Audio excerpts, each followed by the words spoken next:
capítulo 14 de Marcos, versículo 26. Depois de entoarem salmos, então isso devia fazer parte da Mariazã querida, seja bem-vinda. Isso devia fazer parte das cerimônias da Páscoa judaica, não é? Eles terminam a ceia, entoam salmos. Os salmos onde os encontramos? No Antigo Testamento, não é? Saíram para o Monte das Oliveiras. É um monte que tem um jardim. E aí a gente imagina que tipo de árvores tem nesse jardim, que são as oliveiras. As oliveiras são árvores muito lindas e propiciam uma sombra, propiciam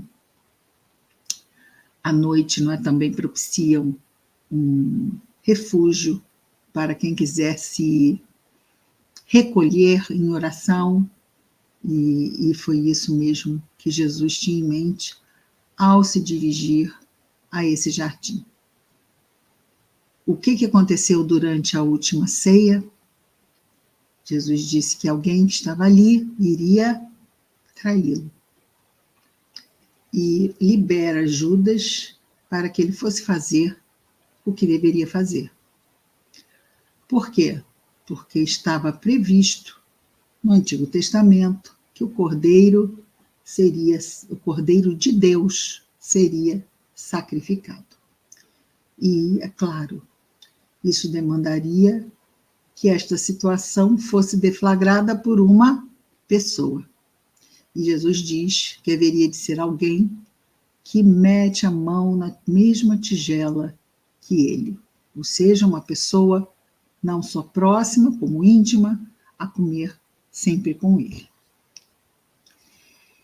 Então, Jesus disse aos seus apóstolos o seguinte: todos vos escandalizareis, porque está escrito: ferirei o pastor, e as ovelhas serão dispersadas. Se escandalizar é algo que faz com que nos afastemos quando estamos escandalizados sobre alguma coisa. O escândalo não aproxima as pessoas, o escândalo afasta. Querida Regina, seja bem-vinda. O escândalo afasta. Aconteceria algo momentoso, ou seja, algo em grande escala. Né? O escândalo é algo que acontece em grande escala. E Jesus diz que todos ali se escandalizariam. Por que ele disse isso? Porque estava profetizado no Antigo Testamento.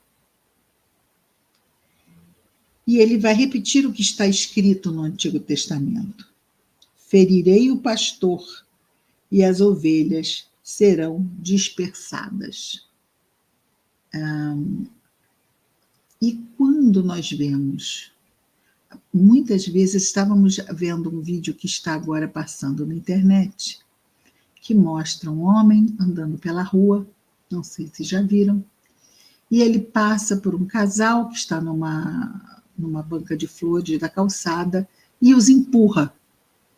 E eles caem, e o homem com as flores na mão, como que ia a reprovar o que tinha acontecido, e vem um carro e sobe e atinge a barraca de flores.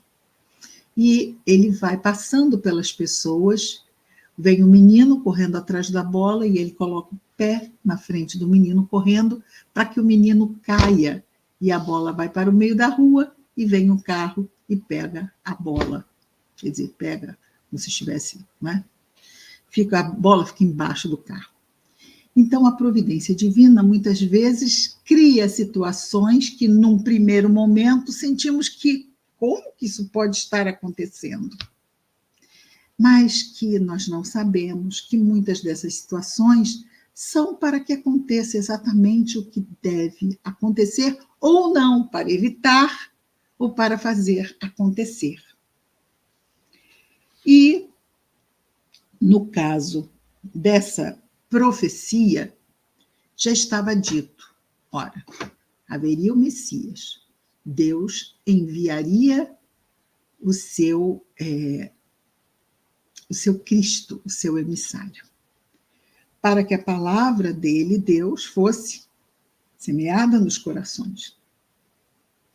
Mas esse Cristo, a vida dele seria exatamente para isso. Ele faria o que deveria fazer e depois iria embora. Mas não iria embora, pegaria um livro, botaria embaixo do braço e sairia a porta fora. Tudo, e Emmanuel disse isso na mensagem, não é? Tudo é visto ao pormenor. Ao pormenor. Jesus veio, semeou e foi embora, mas não é como o final do dia de trabalho de um semeador de uma lavoura.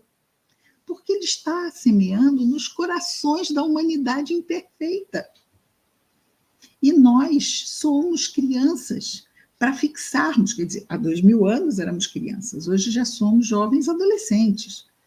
Mas como crianças e adolescentes, muito jovens e maturos ainda somos, deixar gravada uma lição, exige criatividade. Vemos os professores com suas técnicas didáticas tentando reinventar a roda para ajudar no processo ensino-aprendizagem de seus alunos.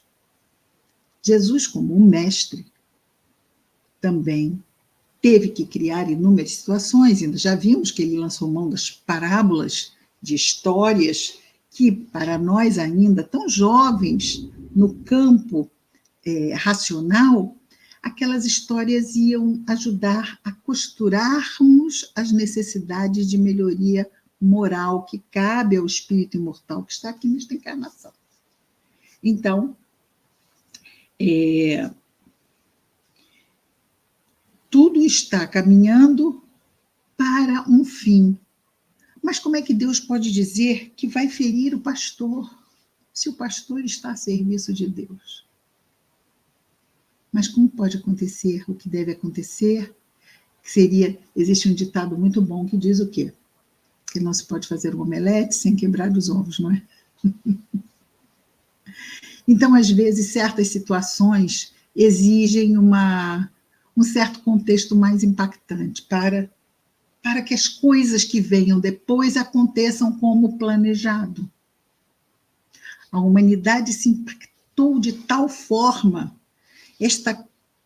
este final de jornada de Jesus entre nós foi tão imensamente impactante para a nossa mente, para os nossos corações, que o que veio depois, vejamos que a própria Igreja Católica, qual é a principal imagem que a Igreja Católica marcou por séculos e séculos e séculos e séculos, e quando entramos na igreja, com o que nos deparamos? Com Cristo crucificado. É claro que existe uma incrível mensagem por trás disso.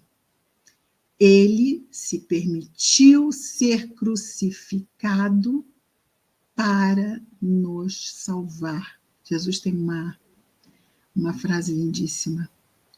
E quando eu for erguido do solo, atrairei todos a mim. Vejamos o nível de visão de Jesus, não é? Ele que não tem nenhum problema para ver o futuro. Então, ele escolheu entre todas as possibilidades aquela que faria com que o coração humano se movimentasse de tal forma que, com o tempo, seria impossível para as nossas consciências não segui-lo. E quando eu for levantado do solo, como? Na cruz.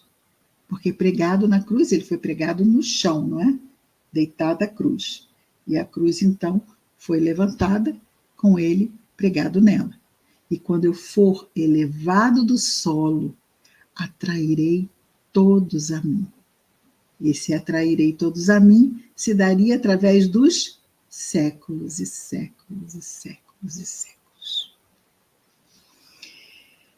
Então Jesus diz a eles sobre essa profecia: ferirei o pastor e as ovelhas serão dispersadas.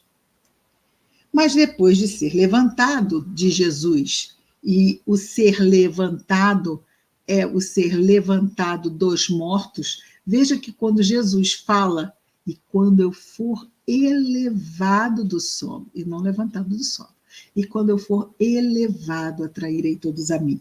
Aqui ele fala sobre o ser levantado, e isso é levantar dentre os mortos. Este é aquilo que chamamos da ressurreição, a sua volta após a crucificação. Mas, depois de ser levantado, irei à frente de vós para a Galileia. Isso quer dizer que ele vai aparecer na Galileia antes mesmo de eles lá chegarem, e vai à frente deles para a Galileia. E aí vem o nosso Pedro. O apóstolo Pedro, ele é de um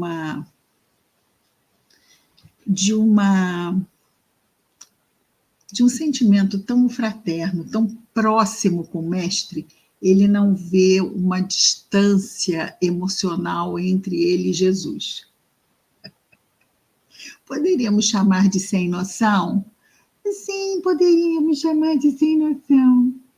Porque ele... Quem é ele, né? Quem é Jesus? Jesus é um Messias.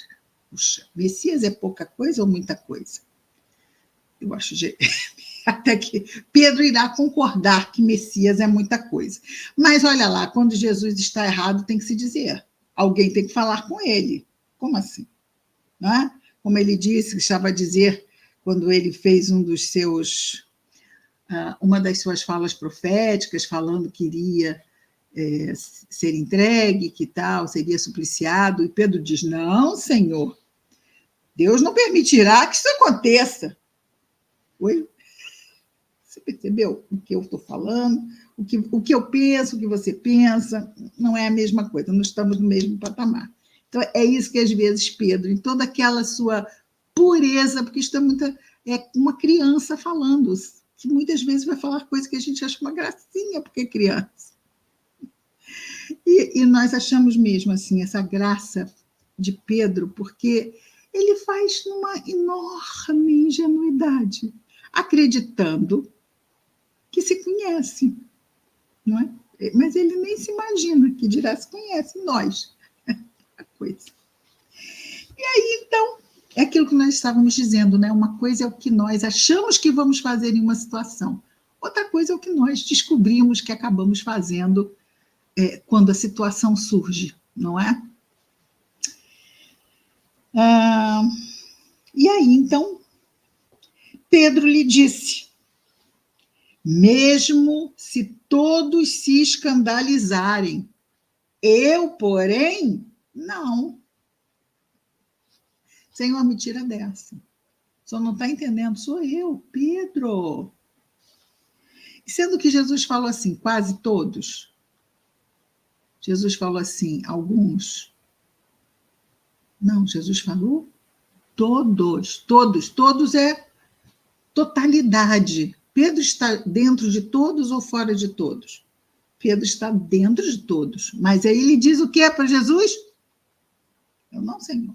Todos menos eu. O Senhor se enganou. Mas, Senhor Jesus, o Senhor se enganou.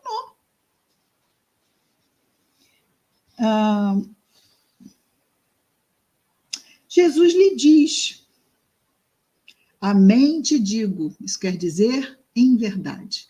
Em verdade te digo que hoje, nesta noite, antes de cantar o galo, tu, a que horas começa o dia? O dia começa às 6 horas da manhã, não começa à meia-noite para os judeus, ok? O dia começa às 6 horas da manhã. Então, quando Jesus diz, hoje, ainda nesta noite, antes de cantar o galo, ora, antes de cantar o galo é o quê? 4:30 da manhã? Às 4:30 da manhã já é amanhã, para nós. Para eles, não. O dia só começa às 6. 4, 4 e meia, 5, 5 e meia, 5h55, 5h59, ainda é o dia anterior, ok? Ainda é hoje, vamos chamar assim. O amanhã só começa às 6 horas. Portanto, ele diz, hoje, esta noite ainda, antes que o galo cante, porque ainda é hoje, às 4h30 da manhã. Para nós será hoje até o quê? 11h59 da noite, 23h59. Para os judeus, vai ser hoje até às 5h59. Tudo bem? Eu falei com a Regina, falei sim, Regininha. Falei, seja bem-vinda. Eu estava em dúvida, mas agora não tem. Então, ele vai dizer a Pedro o quê?